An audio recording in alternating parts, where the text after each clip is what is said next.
parents are on a 10-hour flight over from Germany and they're about to land, so I decided to make them an early dinner for when they arrive at our house. Our friends brought us these potatoes from Idaho, so I thought it would be perfect making a duck fat roasted potato. I started by chopping them and boiling them while I got started on my maple roasted carrots. I cut my rainbow carrots in half and seasoned them with some olive oil, maple syrup, and some other spices. At this point, my potatoes were parboiled. I shook them up and transferred them over to a baking sheet with some hot duck fat before roasting them for about an hour in the oven. In the meantime, I got started on making a cilantro hummus and plated that before popping that in the fridge. Once that was set aside, I made my variation of a gremolata and added some green olives, dill, parsley, and also a red plum.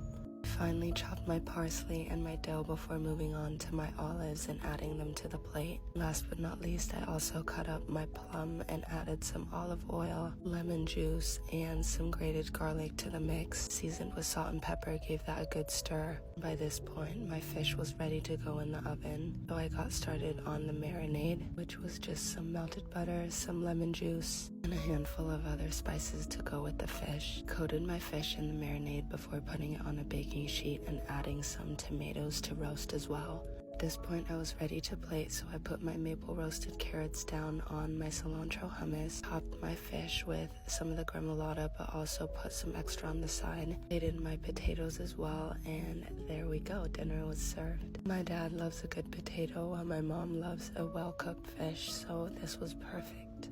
We were about to go to bed when I realized that we were all out of toothpaste, so my husband went downstairs to make some. Lucky is very precise in his measurements, so he started out by measuring some bentonite clay. He added that to a bowl with a tablespoon of water. We weren't making a huge batch, so this was more than enough. He mixed it until it was all smooth and broke a spoon in the process. Then he moved on to measuring out some coconut oil and adding that to our clay mixture. He also added a teaspoon of baking soda. He gave that a really good mix, made sure everything was combined before he added the last two ingredients, which were some stevia and peppermint essential oil. We love our toothpaste quite minty, so he added a lot of essential oil before mixing that up one last time and transferring that over to a glass container. I know everyone's teeth are different, so this might not work for everyone, but the smell of this and the texture of this, I love having it on hand.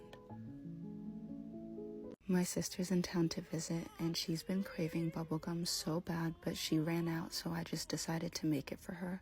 I poured some powdered sugar on some wax paper and created a well before combining my gum base with some corn syrup and slowly melting it down. Once that was all melted, I gave it a good stir and poured it into my little powdered sugar wells I created. One of her favorite flavors is green apple, so I made a green apple one and then also experimented with making a cinnamon vanilla gum. Once the mixture was cold enough to handle, I kneaded it and then stretched it out and made sure to always have it covered in the powdered sugar so it wouldn't stick. Then I rolled out my gum, cut it into equal pieces, and decided to go for a little gum ball. Once all the green apple ones were formed, I moved on to my cinnamon vanilla ones and set them aside before tossing them in some more powdered sugar. To keep them fresh, I placed them in some wax paper, twisted the sides, and repeated that process with all of them. And then they were ready to try. These tasted even better than store-bought gum, and she was so excited. The cinnamon vanilla ones tasted like a donut. I was very pleased about.